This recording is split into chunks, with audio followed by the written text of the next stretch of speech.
Welcome back. This afternoon, you're listening to the Todd Laborowitz Show, Real Estate Radio and Salem Broadcast Network, WRC 1260 AM. I'm your host, Todd Laborowitz, and we're speaking with Jim Musgrave from Research Financial Strategies. He is our preferred partner for all your financial needs. Welcome, Jim. Yeah, it's great to be here. So, I got a question for you. Yeah. We got bull markets, we got bear markets, and I'm starting to see on the news a lot of bears showing up. Yeah, right now the market's off roughly 4% off its high. S&P was at 1991, and now we're below that, about 4% down. And, you know, one of the things that I really like to teach people is how to protect your money when this happens. And it's just... I wanted to get into that because we've already been through a couple recessions. And we have all the numbers that are coming out, and we have everyone's debate whether they're inflated and they're not. We don't really know what's going on. Maybe you do. But someone in a position that's scared to see their retirement plummet or to go through another recession, how do you prepare for this? Like, we see what's going on in the world. Right. The whole key is to be educated on how things work. And I'll just kind of give you... Educated on how the whole thing works? Or There are multiple... There's not one thing that someone needs to know to be a great investor. There's many things. I was just going to cover a few of those things on our segment today. First of all, you have to understand, if you're going to hire a financial advisor, I kind of break down financial advisors into 4 different groups. You have your wirehouse. Those are your full-service brokerages that provide a complete range of services, from investment banking to research to trading and also wealth management. And they may offer good stock selection. They may have some proprietary investment products, but they're really known as your stock brokers. But why would someone use them? Some people really want just a stockbroker. They may have a financial planner to do other parts of their finances, but they want a good money manager. So that's one type of. But aren't they limited? Not necessarily. So let's say if you have one of the big big wirehouses, could be Merrill Lynch or Morgan Stanley, RBC. They've gotten into more financial planning, not just being a stockbroker. And so all the different types of firms will offer multiple services. But the thing is if they're like all these firms that last time we went through a recession, they made millions and millions of dollars on the side hedging against their clients. That was a small segment. That's not the entire industry. Okay. But to kind of go back to things, so you have to understand, if you're going to hire an advisor, who do they work for? What's the culture of that company? And I kind of break it down to 4. I just talked about wirehouses. The other thing is that there are financial planning firms. I started off with Lincoln Financial Advisors in the late 90s. So you could be, New York Life, Lincoln Financial, MassMutual, Principal, Northwestern. These are huge companies that start off as insurance companies but got into financial planning actually a long time ago, but they offered those types of services. One of the things that you have to consider is where an advisor gets his compensation. And so advisors will tend to get additional production credit or additional commissions if they sell that particular company's products. It doesn't mean that the product is not good. It's just, you just have to think about, if the advisor, if they offer you, just hypothetically, if I'm working for New York Life and I offer you a New York Life insurance policy, is that the best one that's out there? It may or may not. So you just have to kind of be aware, are they being completely objective, or are they trying to sell a product that has a little bit more commission? So you have these financial planning firms, which a lot of them are very, very good. You also have the independent broker-dealers. They could be the LPLs, the Wells Fargos, the Raymond James. And I was at LPL for quite some time. And again, you have completely independence. You don't have any financial incentive to sell any proprietary product. Then you also have the independent fee-based custodians, such as the Charles Schwab, the TD Ameritrade, Fidelity Brokerages. And again, that's another one. So you could, if Todd Laborowitz wanted to set up his own brokerage account, you could do that. Or they also have advisors that also use them as custodians. So you have to understand where that advisor works and kind of what their philosophy is. Do people kind of feel around like what they want to do? Because I feel like for myself, like I know like I bounced around a little bit. Like you do the one where you just kind of can like do your online trading, you're watching the news, you see it go up and down, and then at the end of the year you break even. Yeah. It's like, why'd I go through all that? Yeah. I think a lot of people realize how hard it was to make money during the last recession. Remember, you had that big run between 2002 and 2007, and especially in the late 90s when you could just throw a dart at a mutual fund and make money. But I think a lot of people learned the hard way that you just can't buy any mutual fund or a stock and make money. You actually have to have an entry and exit point and know when you want to get out, because if not, you're going to potentially take a huge hit, when the next one comes. Well, let's zero in on that. You kept saying know when to get out, and you said you need someone that's looking out for you and your portfolio because, again, you said it's a small part of the business, but someone selling their products and then you have this management above you, basically, if they do side deals or anything happens, you don't know who to trust.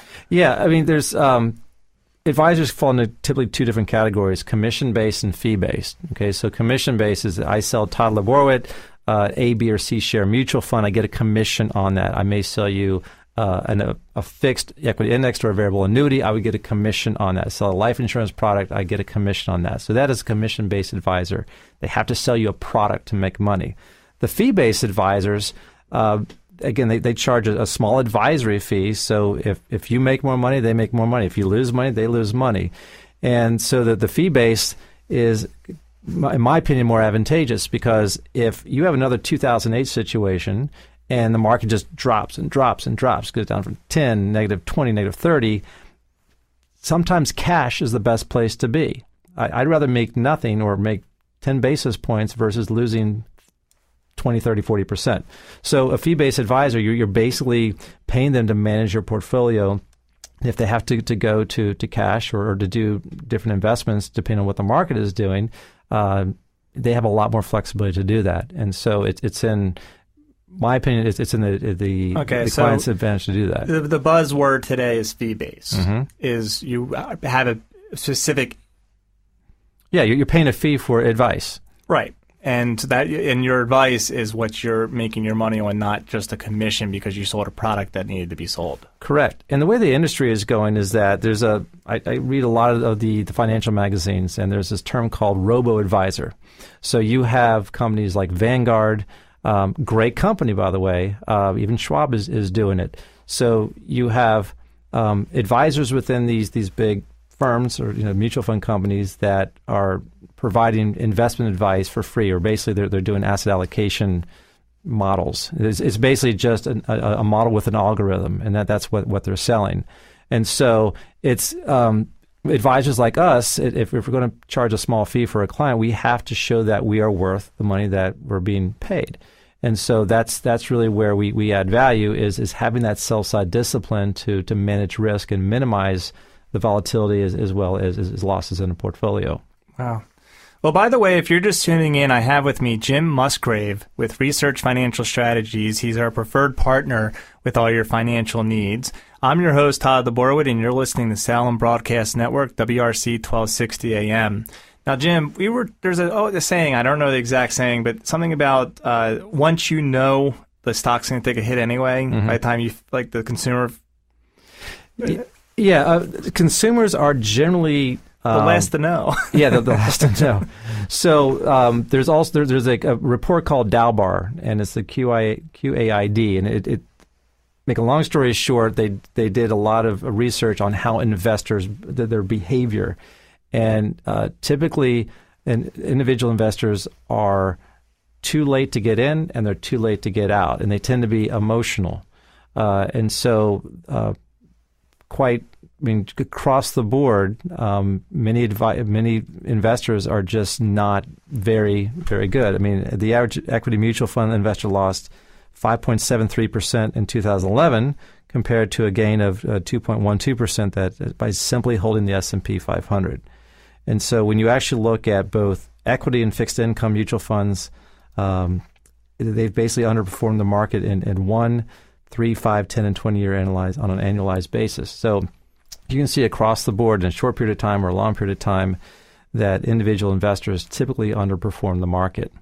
So are they just unsure how to invest? Yeah, that's the real issue, is that, there's Schwab came out with a great survey, and it said that about 52% find that their 401k investment explanations are even more confusing than their health care benefits, which is pretty amazing. Some other stats that are really interesting, about 57% say that they would like an easier way to find out what 401k investments are right for them. Basically, 401k participants really need advice. 46% feel that they don't need to know or they feel that they don't know what best investments are, what their best options are. And again, 34% feel a lot of stress over correctly allocating their 401k dollars. So the bottom line is? The bottom line is that the average investor is unsure. They're not sure how to manage risk. They don't know when to get in and out of the market at the right times. Now, you have these seminars. Right. I've got a lot of seminars lined up for the fall. What are you teaching in the seminars? I got several lined up. I'm doing one on September the 9th. Basically, I'm teaching people how to manage their own 401k plans. I'm also doing another one with a CPA firm called Berlin Ramos, and we're actually going to be catering towards business owners who either have a SEP or simple plans and are looking to upgrade to 401ks. We're going to be talking about the advantages of a 401k plan. I'm also doing another seminar called Beating Wall Street, How to Beat the System That's Stacked Against You, where I actually talk about these 5 different reasons and a solution to actually manage your money in a good way. And these seminars, what's the cost of these seminars? The seminars are free. What you want to do is just go to my website, jimmusgrave.com, and I have a whole listing of the seminars, and you can just send an email to sign up, and we'll be able to help you out. Now, you're educating people, and you're getting your name out there as the professional, and you're a preferred partner through the show. Sure. What's the reason for doing all this? Is this to educate your current clients? It's educating the public. Mm-hmm. And I find that one of the best way for me to ultimately get new clients is to educate. So if you're looking for an advisor, Todd, I want to make sure that you understand what we're doing in the process, and there's a comfort level and a confidence. And typically people feel good about that. And you'll have Q&As there? Absolutely. Great. So for more information about Jim Musgrave's seminars, please go to jimmusgrave.com. That's jimmusgrave.com. And Jim, thank you so much for sharing all that valuable information. Thank you. All right.